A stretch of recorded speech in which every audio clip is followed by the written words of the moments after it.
You are 31 years old, and you are sitting at your desk in San Francisco at 11:14 a.m. on a Tuesday in October when the wire hits. The number on your phone screen is $487.4 million.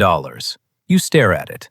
Your account has held $4,000 and $400 and once in college, $43.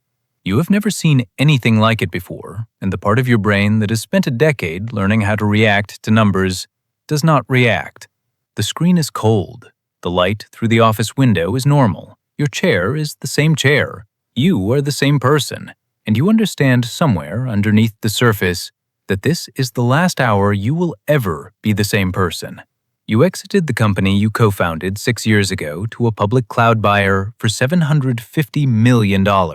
Your equity, after the option pool and the secondaries you took at Series C, is 64.99% of the founder bucket, which is 18.6% of the cap table, which is, after taxes you have already paid, after the lawyers, after Daniel, $487.4 million in your personal account on a Tuesday in October before lunch. You text nobody. You stand up, you walk to the kitchen, you make a coffee. The intern asks how you are. You say, good. She nods. She has no idea. The number sits behind you in the room like a body. Part 2. The Advisor. Her name is Marissa Beck. She is 47. She runs the private wealth team at one of 3 firms in the country that handle exits at this scale. She does not call you. Her office calls your lawyer. Your lawyer calls you. By 4 p.m. on Tuesday, you have an appointment for Wednesday at 9. She does not pitch. She does not close. She listens for 41 minutes while you talk in fragments about your father, your apartment, your co-founder, the trip you were supposed to take in November, the woman you have been dating for 14 months, and the fact that you cannot eat. She nods. She makes one note. She says, most people in your position make 4 mistakes in the first 6 months. 3 of them are reversible. I am here to help you avoid the 4th. You ask what the 4th is. She says, tell anyone the actual number. You think she is being dramatic. She is not. She has watched 23 founders sell since 2019. 11 told their families the exact figure within the first month. Of those 11, 8 are no longer speaking to one or more siblings. She is not warning you about strangers. She is warning you about your sister, your mother, your closest friend from college, the man who was best man at your wedding. She is warning you about the version of you that wants to share, because sharing feels like generosity. And at this scale, generosity creates obligation, and obligation creates resentment, and resentment is forever. You say nothing. You go home. You do not call anyone. Part 3. The co-founder. Daniel got $112 million.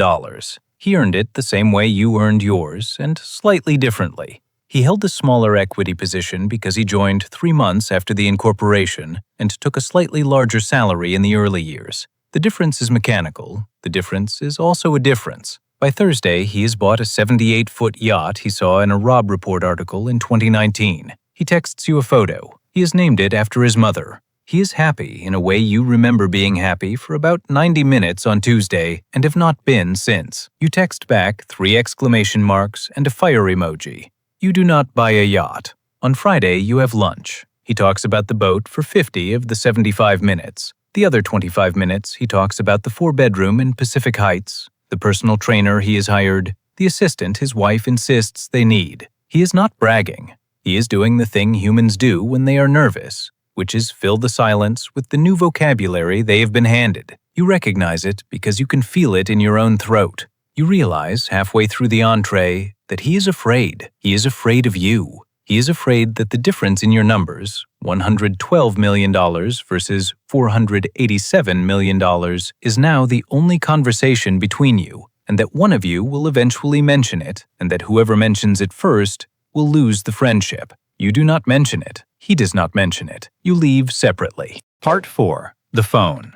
Your phone changes shape over the second week. It rings more. Numbers you do not recognize appear. People who have not spoken to you since 2018 send long, thoughtful messages. A man named Jonas, who you knew at university and who now runs a real estate fund, asks if you would consider a 30-minute coffee. A cousin you have not seen since a wedding in 2014 sends a Christmas card in October. Your sister calls. She asks how you are. She has never asked how you are. You understand the shape of the next 2 years in one afternoon. The shape is, every conversation now contains a question that is not asked out loud. The question is, how much? And the question is, will you give me some? And the question is, what am I to you now that the answer to the first 2 questions exists? You tell your sister you are tired. You tell Jonas you are traveling. You tell the cousin nothing. You let your father think the exit was for low 8 figures, because he asked, and because the truth would change his Christmas, and because Marissa was right. The hardest call is the one from your best friend from college, a man named Theo who has known you since you were 18 and who does not want anything from you. He calls because he heard. He just wants to congratulate you. The conversation is 11 minutes. You spend the entire 11 minutes lying about how you feel, because the truth, that you feel hollow, that the money has not solved anything, that you are scared, would sound, you understand, like a complaint. Part 5. The first decision. Marissa calls you on day 19. She says it is time to make the first real decision. The decision is not what to invest in. The decision is what kind of life you are about to build. She walks you through 3 options. Option A. Same apartment, same car, same routines, deposit $440 million into a structured allocation, take a $4 million withdrawal annually, and continue being the person you were on the Monday before the Tuesday. Option B, upgrade reasonably, a nicer place, a better car, a small assistant, deposit $410 million, take $6 million annually, build a middle-rich life nobody you know would object to. Option C, fully reset. Penthouse, driver, household staff, philanthropy foundation in your name, deposit $340 million, take $12 million annually, become a person your friends will gradually stop recognizing. You think you want option A. You hear yourself 3 days later looking at apartments that cost $14 million. You catch the gap between what you said and what you are doing. You go back to Marissa. You ask her which option her clients usually pick. She says, all 3. They start with A, they end up at C, the middle is B, and almost nobody stays in B, because B is the only option where you are still asked to make trade-offs, and the whole point of having this much money is to stop making trade-offs. You sit with that for 6 days. You choose B. You move into a 2-bedroom in Russian Hill. You buy a 2024 Volvo. You hire 1 assistant.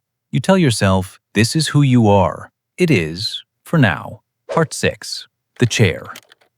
It is 11:14 a.m. on a Tuesday in October, exactly 6 weeks after the wire. You are sitting in the same chair at the same desk. Your bank balance is $407 million in liquid positions and $33 million in 2 private investments Marissa has placed you in. You have given $2.4 million to your father, paid off his house, set up a healthcare trust, funded a small annual gift you can sustain forever. You have given nothing to your sister. You have not bought the yacht. You have not bought the watch. You have not told anyone the number.